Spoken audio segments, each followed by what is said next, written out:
En mars 2024, le président du FC Barcelone s'est assis face à un journaliste et a dit quelque chose qui a fait rire tout le monde du football. Il a déclaré No envidia al Real Madrid con Mbappé, ¿no? Para nada, para nada. No tengo intuición, ahí tienen un problema, tendrán que venderse a algún jugador, ¿no? Porque no van a jugar dos en el mismo sitio, que además son jugadores muy marcados. Después, claro, hablando de las cifras que hablan, distorsionar vestuarios seguro.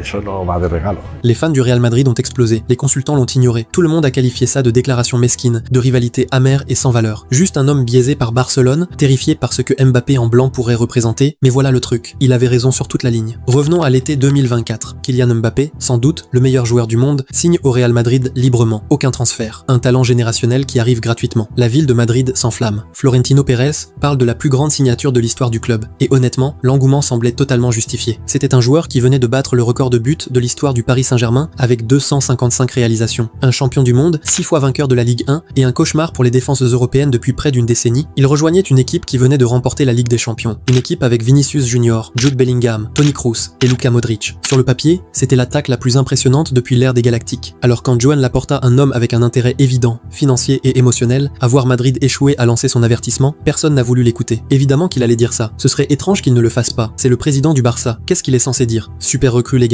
On se voit en finale? Tout le monde pensait qu'il parlait par jalousie. Mais écoute bien ce qu'il a réellement dit. Pas Mbappé n'est pas bon, pas Madrid va échouer. Il a dit que les chiffres allaient déséquilibrer le vestiaire. Il a dit que 2 joueurs élites ne peuvent pas occuper le même poste. Il a dit que ce n'est pas un cadeau, c'est un problème. C'est un argument précis, tactique, structurel, pas juste du bruit. Et avec le recul, ça a vieilli comme un grand cru. La première saison de Kylian Mbappé au Real Madrid a mal commencé. Il semblait lent, il a raté des pénaltys. Il donnait l'impression d'être l'ombre du joueur qu'on connaissait au Paris Saint-Germain. D'anciens coéquipiers et entraîneurs affirmaient même ouvertement qu'il n'était plus le même Mbappé. Et le problème tactique qu'avait anticipé Joan Laporta, il est apparu immédiatement. Mbappé et Vinicius Junior veulent tous les deux évoluer sur l'aile gauche. C'est là qu'ils sont les plus dangereux. C'est là qu'ils ont construit tout leur jeu. Les aligner ensemble, c'est forcer l'un des deux à jouer dans une zone inconfortable. Et la plupart du temps, c'était Mbappé déplacé dans un rôle plus axial qu'il n'a jamais vraiment maîtrisé. Résultat, une équipe désorganisée. Pas de vraie largeur à droite. Pas de numéro 9 naturel pour fixer la défense. Pas de structure de pressing claire. Juste une accumulation d'individualité attendant de voir ce que Mbappé ou Vinicius allaient faire. Puis, il y a eu la question du vestiaire. Des informations ont circulé indiquant que Vinicius était mécontent de l'écart salarial avec la nouvelle recrue. Les discussions pour prolonger son contrat auraient ralenti. L'harmonie qui avait permis au Real de remporter la Ligue des Champions en 2022 et 2024, cet équilibre fragile, a commencé à se fissurer. Et pourtant, malgré tout ce dysfonctionnement, Mbappé a continué à marquer. Beaucoup. 44 buts, toutes compétitions confondues, un nouveau record du club. Soulier d'or européen. Un triplé dans un classico face au FC Barcelone. Sur le papier, une saison exceptionnelle. Mais dans la réalité, le Real Madrid n'a rien gagné d'important. Ils ont perdu tous les classicos de la saison. Barcelone les a battus en Supercoupe, en Liga et en finale de Coupe du Roi. Arsenal les a éliminés de la Ligue des Champions. Declan Rice a livré un match monumental et Bukayo Saka les a fait taire chez eux. Les seuls trophées remportés, la Supercoupe de l'UEFA et la Coupe du Monde des clubs. De beaux ajouts, mais clairement pas ce pourquoi Mbappé avait été recruté. C'est là que l'histoire devient vraiment inconfortable pour les fans de Kylian Mbappé. Lors de sa dernière saison au Paris Saint-Germain, Mbappé affiche 44 buts et 10 passes décisives, toutes compétitions confondues. Des statistiques d'élite, pourtant, le PSG échoue encore en Ligue des Champions. Exactement le même scénario que les années précédentes. Puis Mbappé part. Et là, quelque chose d'étrange se produit. Le PSG devient meilleur, pas légèrement meilleur, radicalement, historiquement meilleur. Luis Enrique, qui disait déjà publiquement que son équipe serait meilleure sans Mbappé,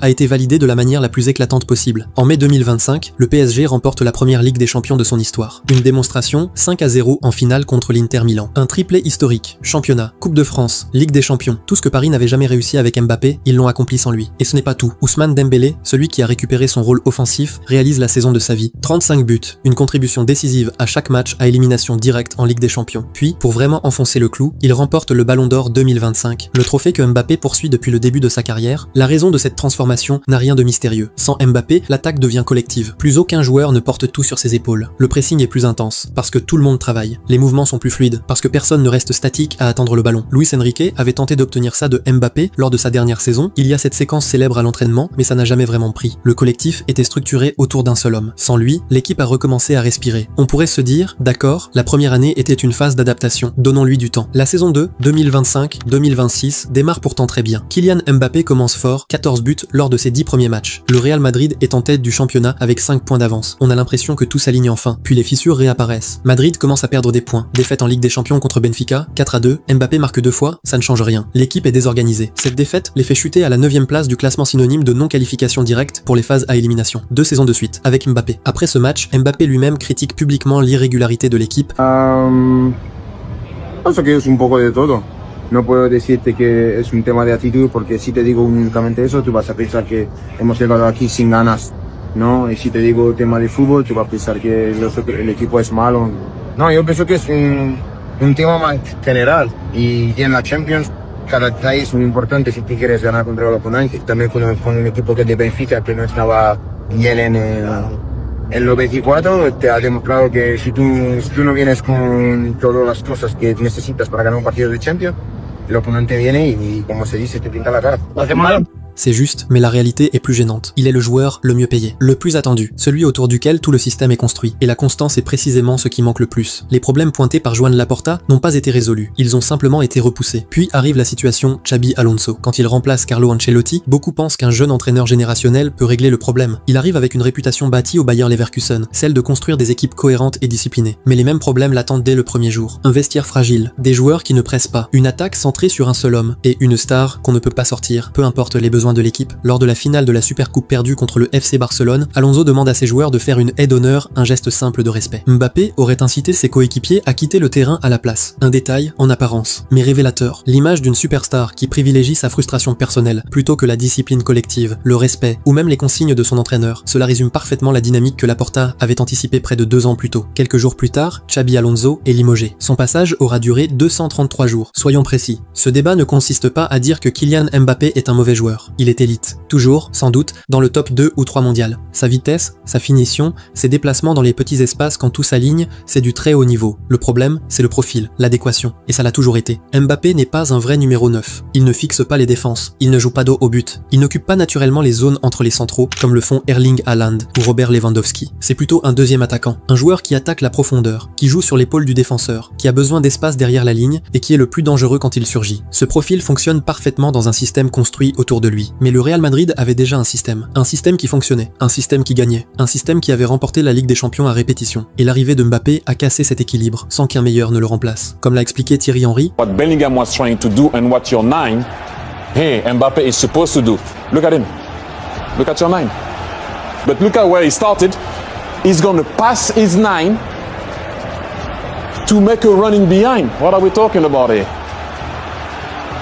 You can't win games like that. It's him again going. Look at where your 9 is. Yeah, I will be upset also.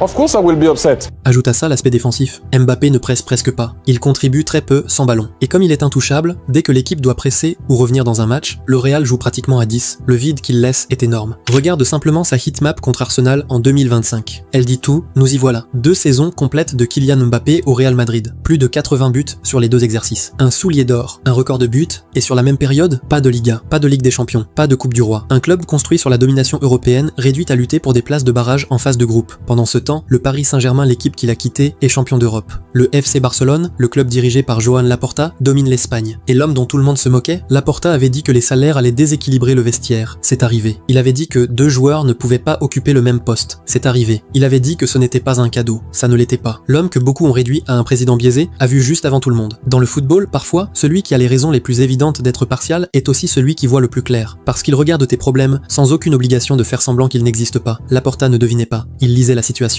Et tous ceux qui l'ont traité de jaloux, de mesquin ou d'aveugle lui doivent des excuses qu'ils ne donneront jamais.